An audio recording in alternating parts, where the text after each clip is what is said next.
सर्वांना जय भीम, जय लवजी, जय भारत.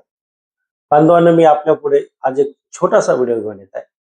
व्हिडिओ अत्यंत महत्वाचा आहे आणि आरक्षण उपरीकरणाच्या चळवळीमध्ये काम करणाऱ्या, समाजापुढे जाऊन विचार मांडणाऱ्या प्रत्येक कार्यकर्त्याने हा व्हिडिओ बघितलाच पाहिजे. आणि आपण ज्या आधारावर आरक्षण उपरीकर संदर्भामध्ये बोलत आहोत, तो आधार म्हणजे जो दविंदर सिंग विरुद्ध पंजाब हा जो खटला आहे, आणि त्या खटल्याचा क्रमांक होता 2317 आणि केस होती 2011ची. याचा जो सर्वोच्च न्यायालयाने निकाल दिलेला आहे तो 1 ऑगस्ट 2024ला दिलेला आहे. आणि या निकालानंतरच भारत देशामध्ये आरक्षणाच्या उपरीकरणाच्या संदर्भाने जी देशभर चळवळ सुरू होती, प्रामुख्यानं तेलंगणा असेल, आंध्र प्रदेश, कर्नाटक, महाराष्ट्र, पंजाब आणि हरियाणा या राज्यांमध्ये ह्या सुप्रीम कोर्टाचा हा निकाल लागल्याच्या नंतर आरक्षण उपरीकरणाचे जे समर्थक आहेत त्यांच्यामध्ये एक वेगळाच माहोल निर्माण झाला, एक आनंदाचं वातावरण निर्माण झालं. आणि त्याच्यामुळे आरक्षणाच्या उपरीकरणाला जी खीळ बसली होती ती खीळ निघाली आणि एक अतिशय उत्साहाच्या वातावरणामध्ये आंदोलनाने पुन्हा वेग घेतलेला आहे. आणि असं असताना अनेक बांधवांनी तो सुप्रीम कोर्टाचा 565 पानाचा निकाल वाचलाच असेल असं मी गृहीत धरतो. आणि तरीही मी हा व्हिडिओ याच्यासाठी बनवतोय की आता पुन्हा तुमची एक नव्याने उजळणी व्हावी. मी सुद्धा तो 2 वर्षापूर्वी वाचला होता आणि मीही तो सुप्रीम कोर्टाचा निकाल विसरल्यासारखा झाला होतो. आणि त्याच्यामुळं तर आता मी नव्याने पुन्हा वाचला आणि त्याच्यामुळं मला असं वाटलं की इतरांची सुद्धा उजळणी व्हावी. आणि म्हणून नेमकं त्या सुप्रीम कोर्टाच्या 7 न्यायाधीशांचं म्हणणं काय आहे. आपण जनरली सांगत असताना एक 2-4 ओळीमध्ये म्हणतो की सुप्रीम कोर्टाचा निकाल लागला आणि असं असं त्याच्यामध्ये आहे. पण आज आपण 7ही न्यायाधीशांचं म्हणणं नेमकं काय आहे ते अतिशय थोडक्यामध्ये बघा. हा सुप्रीम कोर्टाच्या जे न्यायपीठ होतं, न्यायपीठामध्ये एकूण 7 सदस्य होतं आणि या 7ही सदस्यांनी अतिशय चांगलं एक त्यांचं स्वतःचं म्हणणं यापूर्वीच देशामध्ये आरक्षणाच्या संदर्भाने जे जे खटले लढले गेले होते त्या खटल्यांचा त्यांनी उल्लेख केलेला आहे. सुप्रीम कोर्टाच्या या निकालामध्ये जवळपास भारत देशामधील आतापर्यंत विविध राज्यामध्ये आरक्षणाच्या संदर्भाने जे खटले लढले गेले होते त्यातील एकूण 72 खटल्यांचा उल्लेख आलेला आहे. एक 2-3 खटले आहे आणखी जास्तीचे असू शकतात. मी काउंटिंग करताना जे जे मला दिसत गेलं मी लिहित गेलो आणि त्याच्यामुळे मला 72 काउंटिंग मध्ये आलेले आहेत. असू शकतात 2-3 जास्तही असू शकतात पण कमी नाही. आणि ते एकूण 565 पानाचं जे जजमेंट आहे त्या जजमेंटमध्ये मुख्यतः जे तत्कालीन CJI होते म्हणजे चीफ जस्टिस ऑफ इंडिया जे होते त्यांनी आणि मनोज मिश्रा या 2 न्यायाधीशांनी एकूण 140 पानाचं लिखाण केलंय. त्यांचं जे मत आहे आरक्षण उपरीकरणाच्या संदर्भाने आणि त्याच्या अनुषंगाने त्या खटल्याच्या बाबतीत त्यांचं मत मांडताना 1-2-3 पानं असं नाही तर इतकं सविस्तरपणे आणि या अनेक गोष्टींचा अभ्यास करून 140 पानांचं त्यांनी लिखाण केलंय. तर आपल्या महाराष्ट्राचे भूमिपुत्र सन्माननीय भूषण गवई साहेबांनी सर्वाधिक म्हणजे 281 पानाचं लिखाण त्यांनी केले. त्यांचं जर का आपण जजमेंट वाचलं, त्यांची जर का एक 281 पानं वाचलं तर त्यांनी किती किती डीप मध्ये याच्याबाबत अभ्यास केलेला होता हे आपल्याला दिसून येईल. विक्रमनाथ नावाचे त्याच्यामध्ये चौथे आपले न्यायाधीश होते. त्यांनी गवई साहेब आणि चंद्रचूड सिंग साहेब यांच्या मताशी मी सहमत आहे म्हणून त्यांनी त्याच्याच अनुषंगाने 2 पेजेस लिहिलेले आहेत. ज्या बेला त्रिवेदी मॅडमचा वारंवार उल्लेख होत आहे आणि त्या एकमेव न्यायाधीश होत्या की ज्यांनी उपरीकरणाच्या विरोधामध्ये त्यांनी त्यांचं मत मांडलं होतं. आणि त्यांनी त्यांचं म्हणणं एकूण 86 पेजेस मध्ये लिहिलेलं आहे. 86 पेजेस त्यांनी त्यांचं मत म्हणजे नोंदलेलं आहे. त्याच्यानंतरचे 6वे जे न्यायाधीश होते पंकज मित्तल यांनी जवळपास 54 पानांचं निकालपत्र लिहिलेलं आहे. आणि सर्वात शेवटी सतीशचंद्र शर्मा यांनी या सर्व न्यायाधीशांचं मत वाचून त्याच्यावर अभिप्राय म्हणून केवळ 2 पेजेसचं त्यांचं मत मांडलेलं आहे आणि असं एकंदरीत 565 पानाचं हे निकालपत्र आहे. आणि अनेक जण दावा करतात की मी ते एका दिवसात वाचलं, 2 दिवसात वाचलं. पण प्रामाणिकपणे सांगायचं झालं तर मला ते वाचायला तब्बल 15 दिवस लागले होते. आणि आता दुसऱ्यांदा जेव्हा वाचलं तेव्हा सुद्धा मला जवळपास 12 ते 13 दिवस लागलेले आहेत. आणि बांधवांनो, या निकाल पत्रकामध्ये जे त्यांनी स्वतः त्यांचं जे म्हणणं आहे न्यायाधीशांचं, ते आपण जसंच्या तसं आणि त्यांनी जे शब्द वापरलेले आहेत, त्या शब्दामध्येच आज घेऊया. आणि आरक्षणाचं उपयोजनावर भाष्य करीत असताना आपला संघर्ष हा सरकारविरुद्ध आहे. सरकारविरुद्ध याच्यासाठी आहे की देणारी यंत्रणा ही सरकार आहे. आणि त्याच्यामुळं आपण न्यायिक पद्धतीनं सुप्रीम कोर्टाच्या या निकालाप्रमाणे आम्ही मागतोय. ते आपल्याला वारंवार आपल्या जनतेला सांगायचं आहे आणि ते सांगत असताना आपण जसंच्या तसं सांगितलं तर फार चांगलं असतं. त्याच्यामधून एक चांगला मेसेज जात असतो. आणि म्हणून आता मी जास्त वेळ नाही घेता सरळ आपण जे पहिले 2 जजेस आहेत या 7 न्यायाधीशांपैकी धनंजय चंद्रचूड आणि मनोज मिश्रा यांनी वाचतो मी. आणि शक्यतो मी आज वाचणारच आहे, कारण ते सुप्रीम कोर्टाचं जजमेंट आहे आणि तिथे जे शब्द आहेत ते शब्द फार क्लिष्ट असतात. आणि त्याच्यामध्ये आपल्या मताचा एखादी शब्द टाकायचा म्हणजे त्याचा अर्थ बदलतो आणि आपल्याला अर्थ न बदलता सुप्रीम कोर्टाचं जजमेंट जसंच्या तसं लोकांच्या पुढे गेलं पाहिजे आणि त्याच शब्दात गेलं पाहिजे म्हणून मी शक्यतो वाचूनच दाखवतोय. जे काही लोक नेहमी वारंवार टीका करतात की घटनेच्या कुठल्या कलमाच्या आधारावर ते आरक्षणाचं उपलेखन करता येतं, तर चंद्रचूड सिंग साहेबांच्या या निष्कर्षामध्ये आलेलं त्यांचं मत आहे. इंदिरा शहानी प्रकरणामध्ये या न्यायालयाने उपवर्गीकरणाची अंमलबजावणी केवळ इतर मागासलेल्या वर्गापुरती मर्यादित ठेवलेली नाही. या न्यायालयाने अनुच्छेद 15(4) आणि 16(4) अंतर्गत लाभार्थी वर्गाने या तत्वाची अंमलबजावणी कायम ठेवलेली आहे. म्हणजे भारत देशामध्ये ज्या ज्या लोकांना मग ते SCBC असेल, EWS असेल, OBC असेल, जेव्हा इंदिरा साहनी प्रकरण जे निर्माण झालं होतं त्यांनी ओबीसींना आरक्षण दिलं आणि त्याच्यामध्ये ओबीसी आरक्षणामध्ये उपवर्ग केले, तेव्हा ते केवळ आणि केवळ ओबीसी पुरतं मर्यादित नाही, तर 15(4) आणि 16(4) नुसार ज्या ज्या लोकांना आरक्षण मिळतं त्या सर्व ठिकाणच्या आरक्षणाचं उपवर्गीकरण करता येऊ शकतं, असं सुप्रीम कोर्ट म्हणत आहे. हे यांचं मत अत्यंत महत्वाचं आहे आणि ते अनेक लोकांनी याच्याकडे लक्ष दिलेलं नव्हतं. त्याच्यानंतर ते म्हणतात अनुच्छेद 341 नुसार अनुसूचित जाती म्हणून जे लोकांना मानलं जातं ती आपली घटनात्मक ओळख आहे. कसं असतं, एखाद्या लोकांना न्याय द्यायचा असला, एक छोटंसं उदाहरण सांगतो. आता या कोरोनाच्या काळानंतर एक गरीब कल्याण योजना नावाचं योजना आली आणि त्या योजनेमध्ये भारत देशामधील जे अंत्योदय लाभार्थी होते, त्या अंत्योदय लाभार्थ्यांपैकी त्या लाभार्थ्यांना 5 किलो मोफत राशन द्यायचा उपक्रम सरकारने घोषित केला. आता हे अंत्योदय जे गट होता त्याच्यामध्ये मराठा पण अंत्योदय होते, धनगर पण होते, हाटकर पण होते, मुस्लिम पण होते, मातंग पण होते, बौद्ध पण होते, सगळेच होते.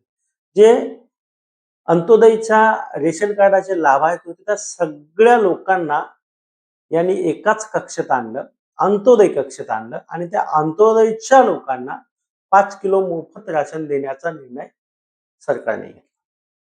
आता ते जे अंत्योदय लाभार्थी आहेत ते एका धर्माचे आहेत का? नाहीत. एका जातीचे आहेत का? नाहीत. मग त्यांची फक्त ती परिस्थिती पाहून त्यांना अंत्योदयचा लाभ दिला गेला आणि त्या अंत्योदयचा लाभ घेणाऱ्या लोकांना म्हणजे त्यांची घटनात्मक ओळख काय आहे, तर अंत्योदय लाभार्थी ही त्यांची ओळख. मग त्या अंत्योदय लाभार्थी या गटाला सरकारने 5 किलो राशन मोफत देण्याचं घोषित केलं आणि देतं.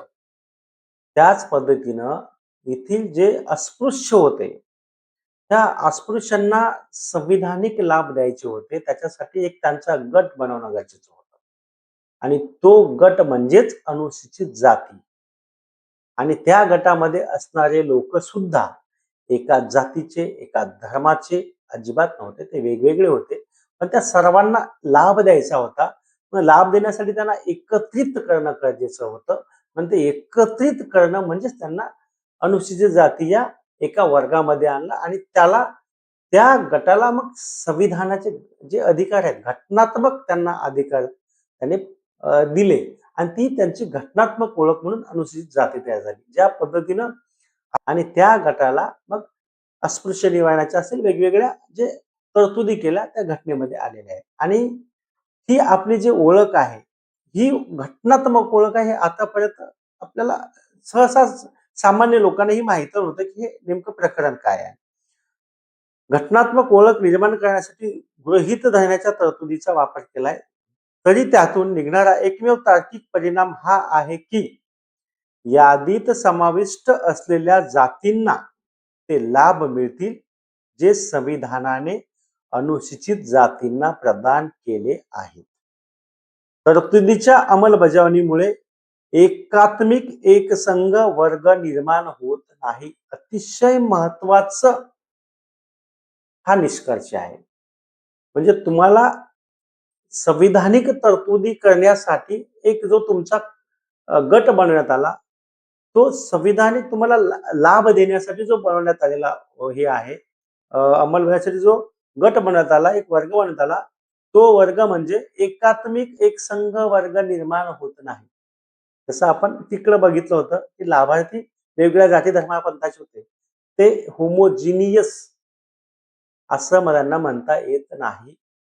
त्याच पद्धतीने इथं जो होमोजिनियस शब्द होता ना, सुप्रीम कोर्ट म्हणते की त्यांना लाभ देण्यासाठी एकत्रित केलं, याचा अर्थ ते एकात्मिक एकसंघ वर्ग निर्माण होत नाही.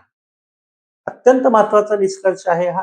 चंद्रचूड सिंग साहेब आणि मनोज मिश्रा यांच्या निष्कर्षाच्या यांच्या कंक्लुजन मध्ये आलेला आहे. त्यानंतर आहे अनुसूचित जातींमधील उपवर्गीकरण हे अनुच्छेद 341(2) चे उल्लंघन करत नाही. 341 उल्लंघनाचा जो प्रश्न येतो ना वारंवार, त्याचं स्पष्टीकरण, कारण त्या जाती स्वतःहून यादीमध्ये समाविष्ट होत नाहीत किंवा वगळल्या सुद्धा जात नाही. जेव्हा अनुसूचित जातीच्या विशिष्ट जाती हा 341 चा भंग केव्हा होतो हे सुप्रीम कोर्ट सांगते की जर का एखाद्या विशिष्ट जातींना किंवा एका विशिष्ट गटाला समजा आपण उपवर्गीकरण केलं आणि त्यातल्या एकाच गटासाठी सर्वच्या सर्व जागा जर का आपण रिझर्व केल्या आणि दुसऱ्या गटासाठी काहीच नाही केल्या, तर त्या जातींना त्या यादीतून काढून टाकल्यासारखाच तो प्रकार आहे की त्यांच्यासाठी 0 जागा आहेत, म्हणजे त्यांना आरक्षणाचा लाभ नाही असंच ते ठरेल. आणि म्हणून अशा वेळीच फक्त 341च्या क्रमांकाचा भंग होऊ शकतो. 341 कलमाचा भंग होतो.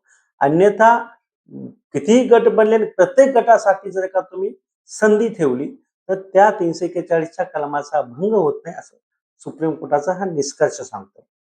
ऐतिहासिक आणि अनुभवजन्य पुरावे हे सिद्ध करतात की अनुसूचित जाती हा एक सामाजिक दृष्ट्या विषम वर्ग आहे. होमोजिनियस नाही, विषम वर्ग आहे. त्यामुळे राज्य अनुच्छेद 15(4) आणि 16(4) अंतर्गत असलेल्या अधिकाराचा वापर करून अनुसूचित जातींचे पुढील वर्गीकरण करू शकते. आणि हा भेद करण्यासाठी एखादी तर्कसंगत तत्व असणे गरजेचं आहे. आणि हे तर्कसंगत तत्व उपवर्गीकरणाच्या उद्देशाशी संबंधित असलं पाहिजे. एखादी तर्कसंगत तत्व म्हणजे काय, की त्या गटामध्ये असमानता आहे, त्या प्रवर्गामध्ये असमानता आहे असं तत्व पाहिजे. आणि ते जर का उपवर्गीकरण केल्यामुळे असमानता दूर होऊ शकते, हे त्याचं सोल्युशन पण तिथंच असलं पाहिजे. असं जर का असेल तरच उपवर्गीकरण करता येतं असं सुप्रीम कोर्ट म्हणतात. त्याच्या पुढे बघा, ईव्ही चिन्हय्या केस आहे त्याचा जो निकाल आहे तो आज आम्ही बरखास्त करतोय, तो आम्ही फेटाळतोय, तो रद्द बातल करतोय. म्हणजे ईव्ही चिन्हय्या केसचा निकाल रद्द बातल करण्याचं घोषित केलेलं आहे आणि ते त्यांनी तशी घोषणा केलेली आहे. आणि त्यांनी मग आता पुढे उपवर्गीकरण कसं झालं पाहिजे, उपवर्गीकरणासह कोणत्याही प्रकारच्या सकारात्मक कृतीचा उद्देश मागासलेल्या वर्गांना संधीची वास्तविक समानता प्रदान करणे हा. वास्तविक समानता हे अत्यंत महत्वाचं आहे। राज्य इतर बाबी बरोबरच विशिष्ट जातींच्या अपुऱ्या प्रतिनिधित्वाच्या आधारावर उपवर्गीकरण करू शकते।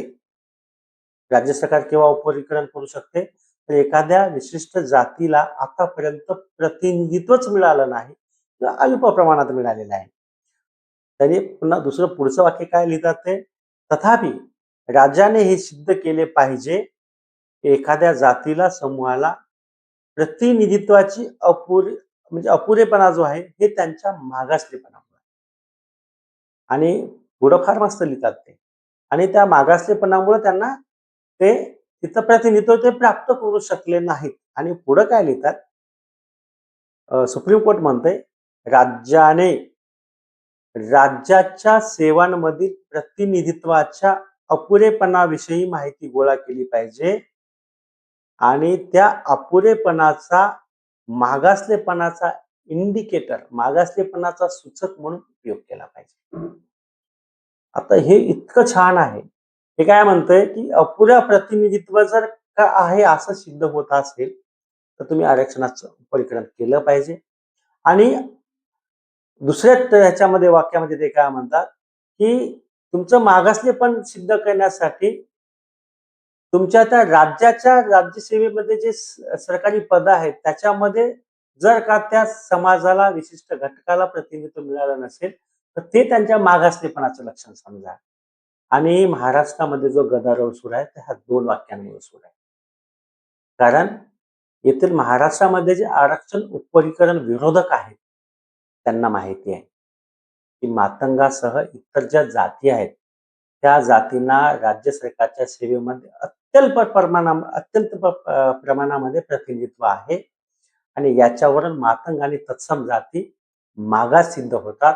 आणि ह्या मागासलेपणाच्या आधारे आरक्षणाचं उपवर्गीकरण झाल्यावर जास्तीचा लाभ त्यांना मिळतो, कारण त्यांना आतापर्यंत जे मिळायला पाहिजे होतं ते त्यांच्या प्रमाणात त्यांना मिळालेलं नाही। त्याच्यामुळे त्यांना ते मिळेलच, त्यांच्या अधिकाराचं जे आहे लोकसंख्येप्रमाणे जे आहे ते मिळेलच, पण त्यांना प्रिफरन्शियल ट्रीटमेंट मिळेल, आतापर्यंत जे मिळालं नाही त्याचा सुद्धा लाभ मिळेल। आणि ह्या गोष्टीमुळं आरक्षण उपवर्गीकरणाचे विरोधक हे जास्त सक्रिय झालेले आहेत, कारण आरक्षणाचं उपवर्गीकरण झालं तर जास्तीची संधी मातंग आणि तत्सम जातींना म्हणजे जवळपास 56-57 जातींना मिळणार आहे। आणि त्या 56-57 जातींना मिळू नये म्हणून आरक्षण उपवर्गीकरणाचे विरोधक सक्रिय झालेले आहेत। आता भरीव समानता येण्यासाठी या आरक्षणाकडे बघितलं पाहिजे आणि त्याच्या अंमलबजावणीकडे बघितलं पाहिजे, असं सुप्रीम कोर्टाच्या निकालामध्ये पहिले दोन जज म्हणजे डॉक्टर धनंजय चंद्रचूड आणि मनोज मिश्रा यांनी त्यांच्या निकाल 140 पानाच्या निकाल पत्रकाचा सारांश आहे। आणि त्या सारांशामध्ये त्यांनी अतिशय महत्वाच्या दोन गोष्टी सांगितलेल्या आहेत। ते म्हणतात की अनुसूचित जाती एक तुमची घटनात्मक ओळख आहे। दुसरे ते सांगतात की 341 कलमांचा भंग होत नाही, अपुऱ्या प्रतिनिधित्वाच्या आधारावर उपवर्गीकरण करता येऊ शकतं, त्याचा अधिकार राज्यालाच आहे। तिसरा मुद्दा आणि चौथा मुद्दा सांगतात ते की राज्यसेवेमधील अपुरे प्रतिनिधित्व हे मागासलेपणाचं लक्षण आहे। हे चार मुद्दे फार महत्वाचे आहेत आणि हे चार मुद्देच येथील उपेक्षितांना वंचितांना न्याय देणार आहेत। आता आपण यानंतर दुसरे जजेस म्हणजे 3 क्रमांकाचं जे जजमेंट लिहिलंय ते लिहिलंय ऍडव्होकेट भूषण गवई साहेबांनी, ज्यांनी जवळपास 281 पानाचं स्वतःचं मत मांडलेलं आहे। 241 पानाचा जो सारांश आहे तो सारांश फक्त मी आपल्यापुढे सांगत आहे। त्यांनी निष्कर्ष म्हणून असं सांगितलंय की ई-व्ही चिन्हय्या केसमध्ये अनुसूचित जातीमध्ये उपवर्गीकरण अनुज्ञेय नाही, उपवर्गीकरण करता येत नाही असं जे म्हटलं होतं त्या निकालाला मी खारिज करतो, त्याला मी रद्दबातल करतो असं म्हटलेलं आहे। म्हणजे त्या दोघांनी पण आणि यांनी पण तिघांनीही त्याला रद्दबातल करतो असं म्हटलेलं आहे। अधिक फायदेशीर वागणूक देण्यासाठी अनुसूचित जातींमध्ये उपवर्गीकरण करणे कायद्याने मंजूर आहे, परंतु असे करण्यासाठी राज्याला हे सिद्ध करावे लागेल की ज्या गटाला अधिक फायदेशीर वागणूक दिली जाते तो गट अनुसूचित जातींच्या यादीमध्ये इतर जातींच्या तुलनेमध्ये त्याला अपुरे प्रतिनिधित्व मिळालेलं आहे. जर का एखाद्या गटाला तुम्हाला उपरीकरण तर करायचंच आहे, पण केल्यानंतरही त्याला तुम्हाला जास्तीचा लाभ द्यायचा आहे, ते सुद्धा तुम्हाला देता येईल. पण आतापर्यंत ज्या 59 जातींची जी यादी आहे, त्या जातीतील यादींपैकी काय त्या जातीला तुम्ही जिला प्रिफरन्शियल ट्रीटमेंट देणार आहात, तिला इतरांच्या तुलनेत अपुरं प्रतिनिधित्व मिळालेलं आहे, हे तुम्हाला सिद्ध करावं लागेल. आणि हे सिद्ध करण्यासाठी पहिल्याच्या 2 जजेसने काय सांगितलं, की राज्याच्या सेवेमधील प्रतिनिधित्व, अपुरं प्रतिनिधित्व हे त्याचं इंडिकेटर मानायचं. त्याला पुढं कंटिन्यू केले साहेबांनी. आणि हे फार अत्यंत महत्वाचं आहे. म्हणजे जे कुपोषण दूर करण्यासाठी कुपोषित बालकांना जो आहार मिळतोच मिळतो, पण त्याला एक जास्तीचं त्याला भरीव म्हणून त्याला व्हिटॅमिन्सचे डोजेस किंवा त्याला अंडी, केळी पोषण आहारामध्ये जे दिल्या जातं, त्याच पद्धतीनं त्याला तुम्ही आरक्षणाचं उपयोग वेगळं तर कराच करा.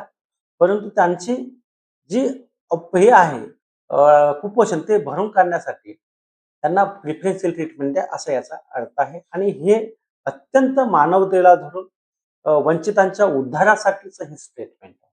आणि ते केलंय या महाराष्ट्राच्या भूमीतले जज डॉक्टर बाबासाहेब आंबेडकरांच्या चळवळीतले खंदे समर्थक रासू गवई साहेब, त्यांचे चिरंजीव ऍडव्होकेट भूषण गवई साहेबांनी.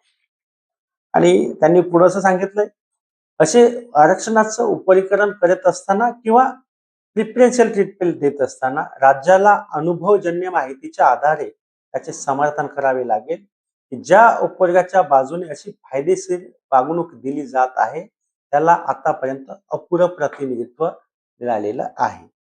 तथापि उपवर्गीकरणाची तरतूद करणारा राज्य सूचीतील इतर जातींना वगळून एखाद्या उपवर्गाच्या बाजूने अनुसूचित जातींसाठी उपलब्ध असलेल्या 100% जागा राखीव ठेवण्यास पात्र असणार नाहीत.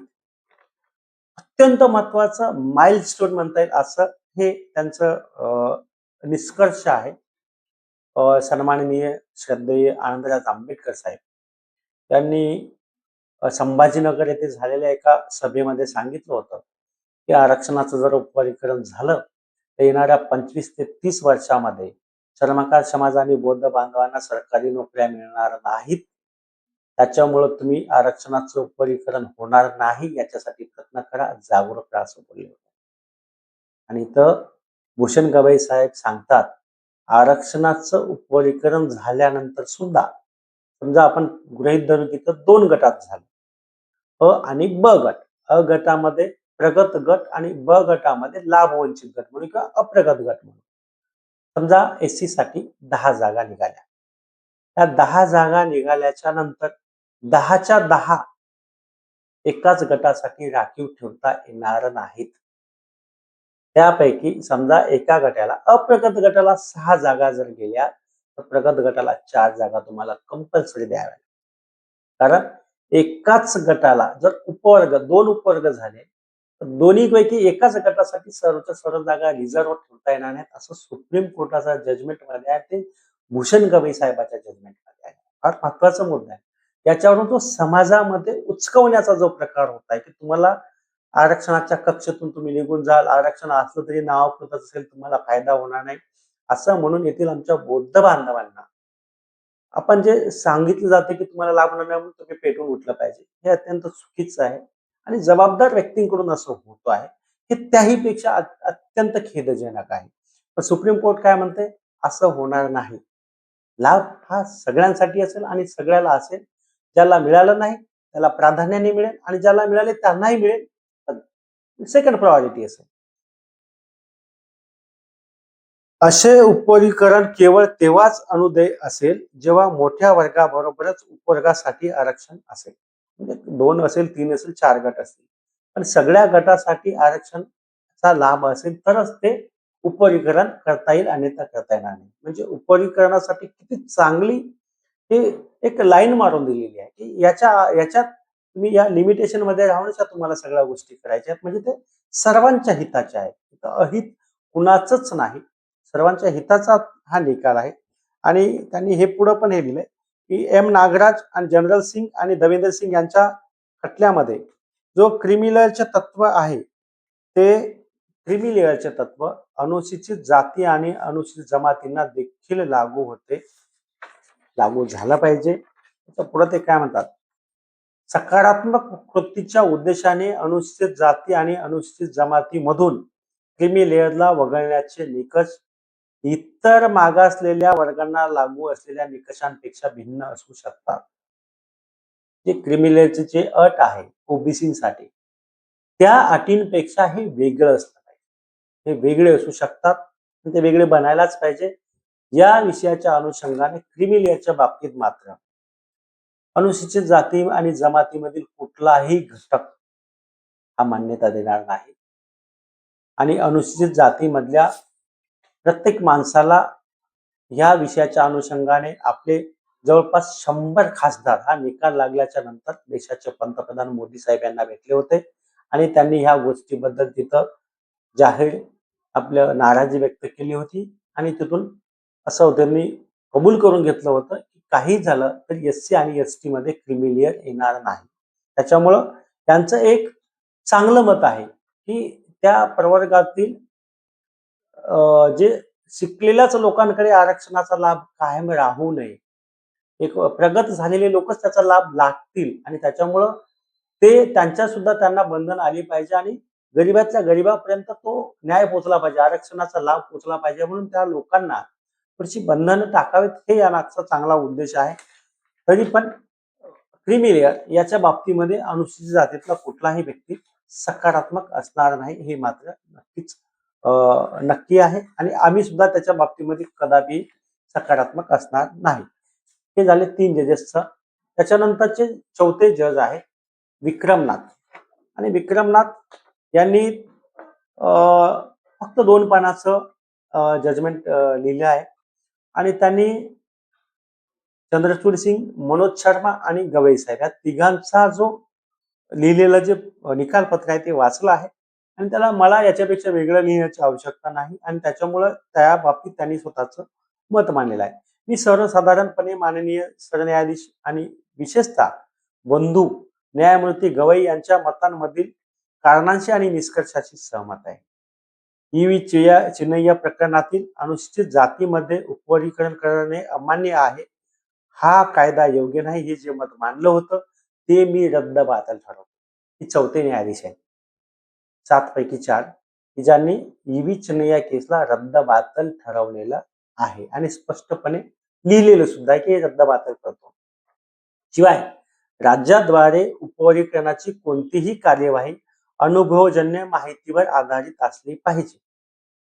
सोबतच मी बंधू न्यायमूर्ती गवई यांच्या मताशी सहमत आहे की क्रिमी लेअर तत्व अनुसूचित जाती आणि अनुसूचित जमातींना देखील लागू झालं पाहिजे आणि हे जे लागू होत असताना सकारात्मक कृतीच्या उद्देशाने क्रिमी लेअरला वगळण्याचे निकष इतर मागास वर्गांना जे लागू असलेल्या निकषांपेक्षा वेगळे असू शकतात. हे क्रिमी लेअरला वगळण्याचं मी समर्थन करतो, पण क्रिमी लेअरच्या ज्या अटी आहेत त्या ओबीसीपेक्षा वेगळ्या असल्या पाहिजे असं विक्रमनाथांचं म्हणणं आहे आणि हे चौथे न्यायाधीश आहेत की ज्यांनी सुप्रीम कोर्टाच्या या जजमेंटमध्ये आपलं मत मांडलेलं आहे, त्यांचं उपवर्गीकरणाच्या बाजूला मांडलेलं आहे. आता सगळ्यात महत्वाचं निकालपत्र आहे बेला त्रिवेदी मॅडमचं आणि ज्यांनी ह्या 5व्या क्रमांकाच्या जज आहेत आणि ज्यांनी आरक्षणाचं उपवर्गीकरण नको आणि जे यापूर्वी ईव्ही चिन्नैया केसचा जो निकाल लागला होता तोच बरोबर आहे आणि त्याच निकालाशी मी सहमत आहे असं त्यांचं म्हणणं आहे. त्याच्या पलीकडे त्यांनी असं जास्त काही लिहिलेलं नाही, फक्त तो जो निकाल होता तोच निकाल बरोबर होता असं म्हणणाऱ्या ह्या 7 न्यायाधीशांपैकी एकमेव जज आहे बेला त्रिवेदी आणि विशेषतः त्या बेला त्रिवेदी मॅडम गुजरात खंडपीठाच्या न्यायाधीश होत्या. आता देशभरामध्ये जी चर्चा होत आहे आणि त्या चर्चेच्या अनुषंगाने हा असा वेगळा स्टँड घेण्यासाठी एक वेगळं कारण असू शकतं. आता हे जेव्हा मी जास्त माहिती काढत आहे तेव्हा हळूहळू ही माहिती पडत आहे सगळ्यांनी जर का सकारात्मक बाबी त्याच्यात मला हा पुढचा अँगल याच्यासाठी वाटला की यांनी तर 7 जजेसच्या ह्याच्या वेळेस त्यांनी विरोध केला की उपरीकरणाच्या बाजूने नव्हत्या त्या. पण जेव्हा या निकालाला चॅलेंज झालं आणि याला रिव्ह्यू पिटिशन दाखल झाले, पुनर्विचार याचिका दाखल झाल्या, तर ज्या खारिज केल्या ना, त्या खारिज करताना मात्र या 7 जजेस सोबत होत्या. त्यांचं म्हणणं होतं की 7 जजेसनी त्याच्या विरोधामध्ये पुनर्विचार याचिकेला 6 लोकांनी फेटाळायला पाहिजे होते आणि यांनी त्यांच्या बाजूने मत मांडले की मी सहमत आहे की याच्यावर पुनर्विचार व्हावा. पण तसं नाही झालं. यांनी सुद्धा म्हटलं की आता याच्यावर पुनर्विचार करायची गरज नाही. रिव्ह्यू पिटिशनच्या वेळेस म्हणतात की गरज नाही आणि जेव्हा निकाल देताना मात्र ते म्हणतात की ईव्ही चिन्ह याबरोबर होता. म्हणजे बेला त्रिवेदी मॅडम निकाल देत असताना काहीतरी संभ्रमात होत्या, असं आता रिव्ह्यू पिटिशनची याचिका खारिज केल्यानंतर वाटायला लागलाय. असो, आपण त्या बाबतीमध्ये पडणार नाही. आपण फक्त निकाल पत्रकाचं आज आपण विश्लेषण करतोय. त्यांचं म्हणणं आपण थोडक्यात वाचूया. दविंदर सिंग प्रकरणात 3 न्यायाधीशांनी शंका घेतली आणि ते शंका घेऊन ते जेव्हा हे 11ला प्रकरण दाखल झालं होतं, ते 14 पर्यंत या 3 न्यायाधीशांनी त्याच्यावर अभ्यास केला आणि त्यांनी ईव्ही चिन्ह या केसचा निकाल चुकीच्या पद्धतीने लागला आहे असं 3 न्यायाधीशांनी ठरवलं आणि मग ते 5 न्यायाधीशांच्या पीठाकडे पाठवलं. म्हणजे बघा, 2011 ते 14 3 न्यायाधीशांनी ते प्रकरण हाताळलं. 14 ते 20 हे 5 न्यायाधीशांनी ते प्रकरण हाताळलं आणि त्याचा निकाल लागला तो 27 ऑगस्ट 2020 ला आणि त्याच्यानंतर मग ते 7 न्यायाधीशांकडे गेलं आणि मग 20 पासून ते 24 पर्यंत 1 ऑगस्ट 2024 ला जो तिसऱ्यांदा निकाल लागला. म्हणजे एकाच केसमध्ये 3 वेळा निकाल लागलेला आहे. आणि त्या अशा म्हणजे एवढी ही चांगली प्रक्रिया, हा जो कायदा बनलेला आहे, हे सुप्रीम कोर्टाने ठरवून दिलेले निकष अत्यंत महत्वाचे आहेत. हे सहज आलेले नाही, त्याच्यावर खूप खल झालेला आहे. आणि अशा वेळी बेला त्रिवेदी मॅडम म्हणतात की तेव्हा ते त्यांनी मोठ्या पीठाकडे पाठवण्याची गरज नव्हती. त्या म्हणतात, त्यांचं म्हणणं आहे अनुच्छेद 341 अंतर्गत आता जे आपल्या आरक्षणाचे विरोधक आहेत ते हा एकच मुद्दा घेऊन म्हणजे ओरडतात आणि हा एकच मुद्दा कसा चांगला आहे ते सांगतात.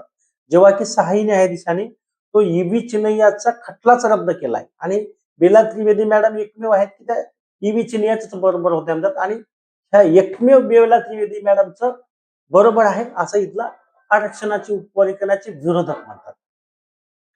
आता 341 अंतर्गत अनुसूचित जाती निर्दिष्ट करणारी राष्ट्रपतींची यादी अधिसूचनेच्या प्रकाशनानंतर अंतिम होते आणि अधिसूचनेमध्ये निर्दिष्ट केलेल्या जाती, वंश किंवा जमाती किंवा जाती, वंश किंवा जमातीमधील गट हे त्या राज्याच्या किंवा केंद्रशासित प्रदेशाच्या संबंधात यथाशक्ती संविधानाच्या उद्देशासाठी घटनात्मक ओळख बरं का अनुसूचित जाती मानले जातात आणि अशा प्रकारे अनुसूचित जातीचा विशेष दर्जा प्राप्त करतात. हे मी पूर्वीच्या ह्याच्यामध्ये पण बोललो होतो की अनुसूचित जाती SC ही तुमची घटनात्मक ओळख आहे, एक जिन्सी आहे म्हणून नाही, लाभासाठी घटनात्मक ओळख आहे. त्याच्यानंतर ते पुढचं त्यांचं मत आहे म्हणजे 341 अन्वये अधिसूचित केलेल्या अधिसूचनेत नमूद केलेल्या अनुसूचित जातींच्या यादीत कोणत्याही जाती, वंश किंवा जमातीचा किंवा कोणत्याही जाती, वंश किंवा जमातीच्या भागाचा किंवा गटाचा समावेश करण्याचा किंवा वगळण्याचा अधिकार केवळ संसदेलाच आहे. कलम 1 अन्वये म्हणजे 341 अन्वये अधिसूचित केलेल्या अशा अधिसूचनेत राष्ट्रपतींना सुद्धा त्यानंतरची कोणतीही अधिसूचना काढून बदल करता येणार नाही. म्हणजे जी अनुसूचित जातींची जी यादी बनते प्रत्येक राज्यासाठी वेगळी बनते बरं का. ती बनल्याच्या नंतर ती संसदेमध्येच त्याच्यामध्ये ऍड करणं किंवा त्याला काढून टाकण्याचे अधिकार आहेत. एकदा का संसदेने त्याला ऍड केलं किंवा काढून टाकलं आणि ते जर का राष्ट्रपतीकडे सहीसाठी पाठवलं, त्याच्यानंतर राष्ट्रपतींना वाटलं की त्यात बदल करावा, तर राष्ट्रपतींना सुद्धा त्याच्यामध्ये बदल करण्याचा अधिकार नाही असं बेला त्रिवेदी मॅडम म्हणतात. म्हणजे हे मत खरं तर अत्यंत महत्वाचं आहे. अनेकांना, मला सुद्धा आजपर्यंत असं वाटायचं की संसदेतल्या काही गोष्टी जर का पटल्या नाहीत तर राष्ट्रपती त्याच्यामध्ये बदल करू शकतात. आपण म्हणतो की काही गोष्टी राष्ट्रपतीच्या अधिकारामध्ये माफी वगैरे मिळते, असं आपण म्हणायचो. पण जर का संसदेनं एखादी गोष्ट फायनल केली, तर राष्ट्रपती सुद्धा बदलवू शकत नाहीत. हे मात्र याच्यामुळं मला नव्यानं माहिती झालं आणि सगळ्यांनी लक्षात ठेवलं पाहिजे, की संसद ही सुप्रीम आहे, जेव्हा कायदा बनवण्याच्या दृष्टिकोनातून. अनुच्छेद 341 अन्वये राष्ट्रपतींच्या अधिसूचनेमुळेच अनुसूचित जाती अस्तित्वात येतात. जरी अनुसूचित जातींचे सदस्य वेगवेगळ्या जाती, वंश किंवा जमातीमधून आले असले तरी राष्ट्रपतींच्या अधिसूचनेमुळे त्यांना अनुसूचित जाती हा एक विशेष दर्जा प्राप्त होतो. अनुसूचित जाती या नामकरणाचा उत्पत्तीशास्त्रीय आणि उत्क्रांतीचा इतिहास व पार्श्वभूमी तसेच संविधानाच्या अनुच्छेद 341 अन्वये प्रकाशित झालेले राष्ट्रपतींचे आदेश यामुळे अनुसूचित जाती हा एक संघ वर्ग बनला जातो, ज्यामध्ये राज्याकडून कोणताही फेरफार केला जाऊ शकत नाही, असं बेलावली त्रिवेदी मॅडमचं म्हणणं आहे.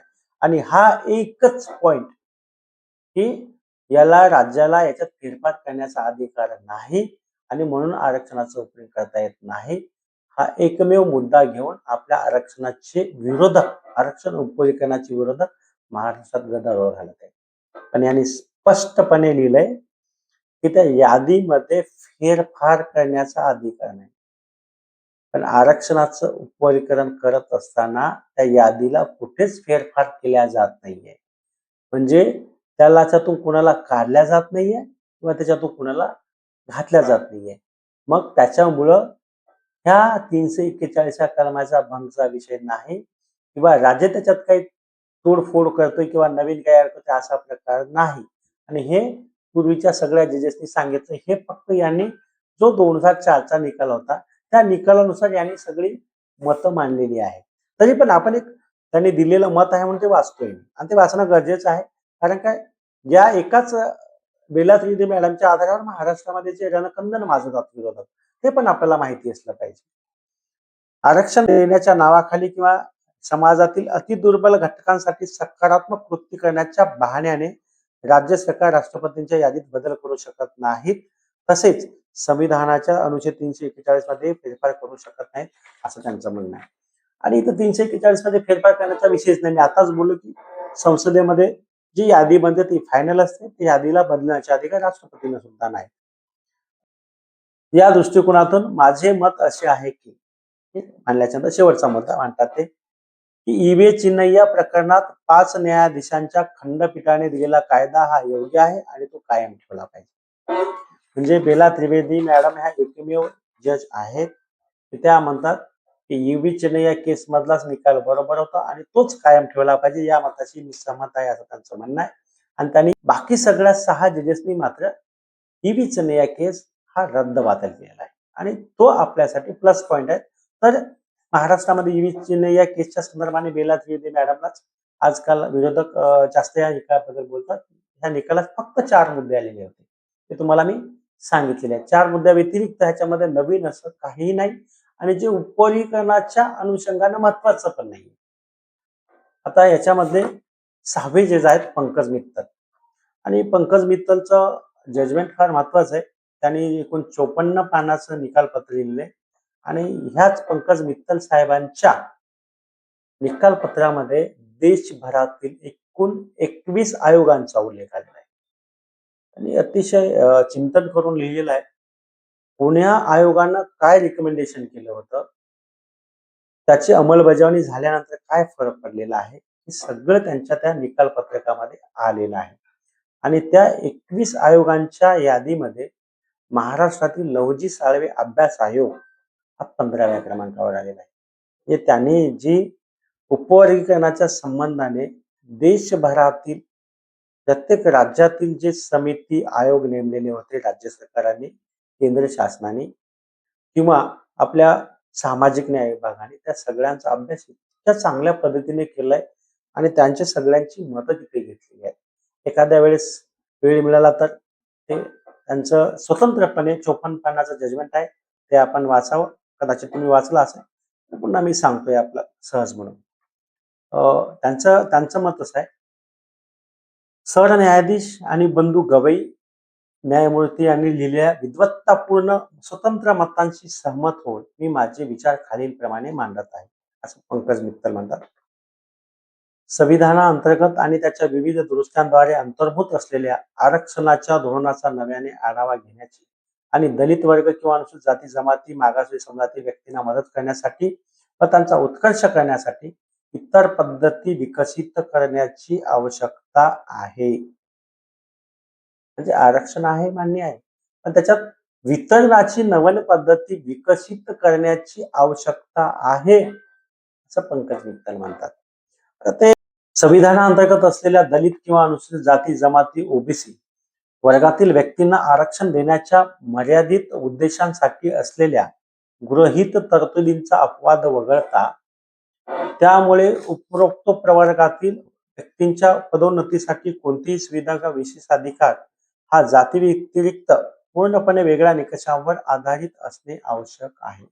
जसे की आर्थिक किंवा वित्तीय घटक, राहणीमान, व्यवसाय आणि त्यांच्या राहण्याच्या ठिकाणानुसार प्रत्येकाला उपलब्ध असलेल्या सुविधा याच्या आधारावर पदोन्नतीमध्ये आरक्षण असलं पाहिजे, असं त्यांचं म्हणणं. दुसऱ्या महत्वाचा मुद्दा आहे त्यांचा, आरक्षण जर असेल तर ते केवळ म्हणजे आरक्षण मुळात पंकज मित्तल आरक्षण जर असेल तर असं म्हणतात, म्हणजे आरक्षण असावं किंवा नसावं ह्यांचा अँगल एक वेगळा आहे, तो आपण कधीतरी बोलूया, आज आपला तो विषय नाही. ठीक आहे. ते केवळ पहिल्या पिढीपुरते किंवा एका पिढीपुरतेच मर्यादित असले पाहिजे आणि जर कुटुंबातील कोणत्याही पिढीने आरक्षणाचा लाभ घेऊन उच्च दर्जा प्राप्त केला असेल तर आरक्षणाचा लाभ तार्किकदृष्ट्या दुसऱ्या पिढीला उपलब्ध होणार नाही, या असं माझं मत आहे, असं पंकज मित्तल म्हणतात. म्हणजे एकाच पिढीला एका पिढीने घेतला की दुसऱ्या पिढीला जर का ती दर्जा उच्च दर्जा प्राप्त झाला म्हणजे फर्स्ट क्लास सुपर क्लास होऊन अधिकारी झाला तर त्यांच्या पोरांना लाभ देऊ नये, असं त्यांचं म्हणणं आहे.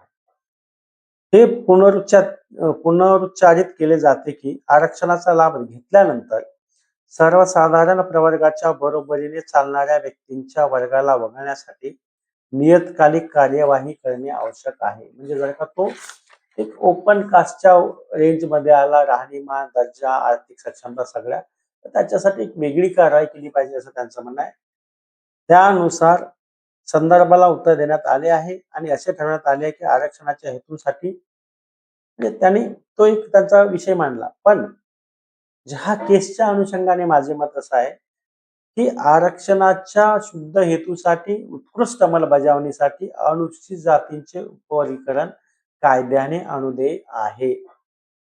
म्हणजे आरक्षणाच्या अंमलबजावणीसाठी एक एक चांगला पॅटर्न म्हणून उपवर्गीकरणामुळे लाभ सर्वांपर्यंत पाझरू शकतात, असं असल्यामुळं आरक्षणाचं उपवर्गीकरण गरजेचं आहे, असं पंकज मित्तल म्हणतात. जवळपास 54 पानांचं याचं जजमेंट आहे आणि आता एक शेवटचं जजमेंट आहे, ते आहे सतीशचंद्र शर्मा, हे 7व्या क्रमांकाचे जज आहे. त्या 6 लोकांनी ईव्ही चेन्नई या केसला खारिज, आम्ही त्याला हे करतोय, ओव्हर रूल करतोय असं लिहिलंय, निष्कासित करतोय असं लिहिलंय. आणि 7वे आहेत सतीशचंद्र शर्मा यांनी मग लिहिलंय, यांच्या जवळपास यांनी 2च पानाचं जजमेंट लिहिले आणि 2 पानाचं जजमेंट लिहिताना त्यांनी म्हटलं की बा मी चंद्रचूड सिंग साहेब आणि मनोज मिश्रा यांचं 140 पानं, गवई साहेबांचे 281 पानं, विक्रमनाथ यांनी लिहिलेली 2 पानं, बेला त्रिवेदी मॅडमचे 86 पानांचं निकालपत्र, पंकज मित्तल साहेबांचं 54 पानांचं निकालपत्र मी वाचलं आहे आणि ते वाचल्याच्या नंतर मी या मताशी पोहोचलेलो आहे, या निष्कर्षापर्यंत पोहोचलेलो आहे.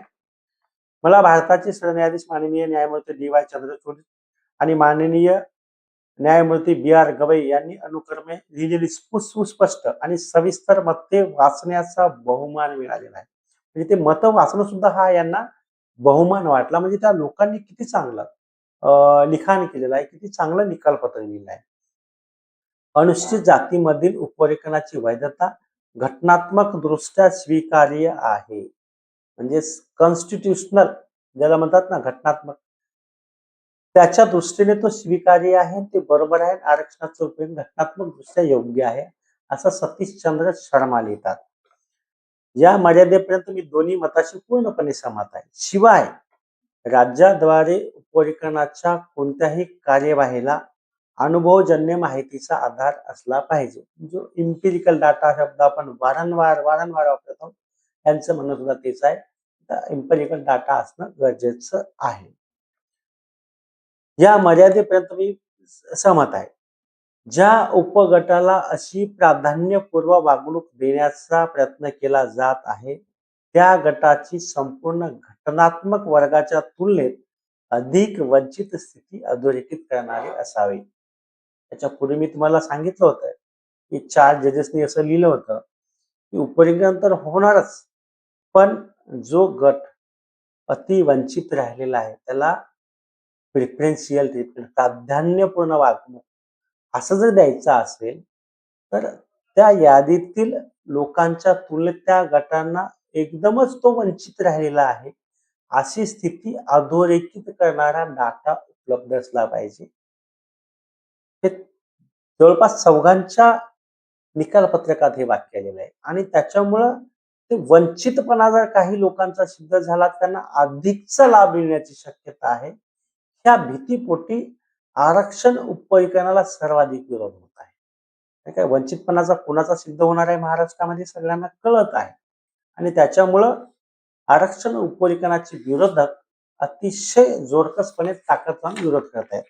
तर प्राधान्यपूर्ण उपरीकरण तर करायचंच, पण प्राधान्यपूर्ण वागणूक सुद्धा देण्याचा प्रयत्न केला जात आहे. त्या गटाचा संपूर्ण घटनात्मक वर्गाच्या तुलनेत वंचित स्थिती अधोरेखित करणारी असावी, असं यांचं मत आहे. आणि शेवटचं एक वाक्य आहे, अनुसूचित जाती आणि अनुसूचित जमातींना क्रीमी लेअर तत्व लागू करण्याच्या प्रश्नावर मी न्यायमूर्ती गवई साहेब यांच्या मताशी सहमत. म्हणजेच अनुसूचित जाती आणि जमातीमध्ये वास्तविक समानता पूर्णपणे साध्य करण्यासाठी सबस्टॅन्टिव्ह इक्वॅलिटी, म्हणजे ते साध्य करण्यासाठी अनुसूचित जाती आणि जमातीच्या संदर्भात क्रिमिलेअर ओळखणे हे राज्यासाठी एक घटनात्मक बंधन बनले पाहिजे.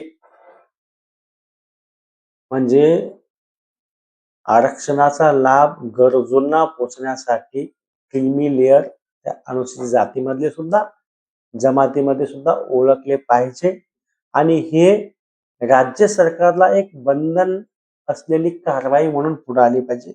घटनात्मक बंधन असलं पाहिजे.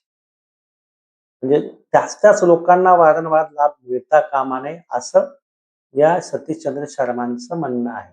आता ते जे क्रायटेरिया असेल क्रिमिलेअरचा तो वेगळा असेल ओबीसीपेक्षा, असं सगळ्यांचं म्हणणं आहे. म्हणजे जवळपास चौघाच्या निकाल पत्रकांमध्ये हा विषय आलेला आहे.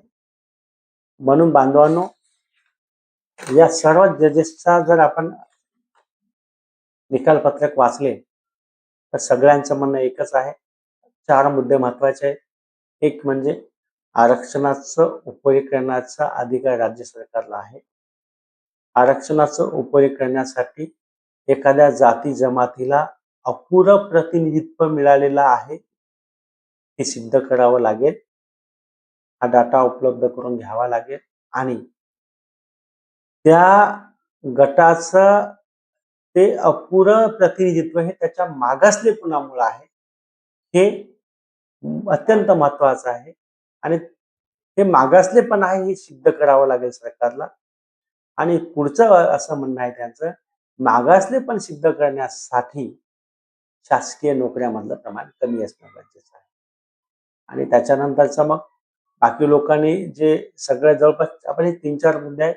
आरक्षणाचं उपरीकरण हा घटनात्मक दृष्ट्या योग्य आहे, त्याला घटनात्मक आधार आहे आणि त्याच्यामुळे 341 कलमाचा भंग होत नाही आणि ते एक आरक्षणाचं वितरण योग्य रीतीने होण्यासाठी, सर्वांना न्याय मिळण्यासाठी, म्हणजे भरीव समानता येण्यासाठी आरक्षणाचं उपयोगिकरणाशिवाय दुसरा पर्याय नाही, ते अत्यंत गरजेचं आहे, असं सुप्रीम कोर्टाच्या 7 न्यायाधीशांपैकी 6 न्यायाधीशांचं म्हणणं आहे. आणि सुप्रीम कोर्टाचा निकाल ज्याच्या आधारावर आपण महाराष्ट्रामध्ये आरक्षणाच्या उपयोगिकरणाची चळवळ लढतो आहे, तो निकाल थोडक्यामध्ये असा आहे. आणि या प्रसंगी मला वाटतं की आपला कदाचित हा निकाल माहीत असेलच, वाचलेलाही असेल, पण तरी पण एक आपली उजळणी व्हावी या हेतूने मी हा व्हिडिओ बनवलेला आहे आणि त्याच्यामुळं हा व्हिडिओ आपण सर्वांनी बघावा, शेअर करावा ही आपल्याला विनंती करतो आणि इथंच थांबतो.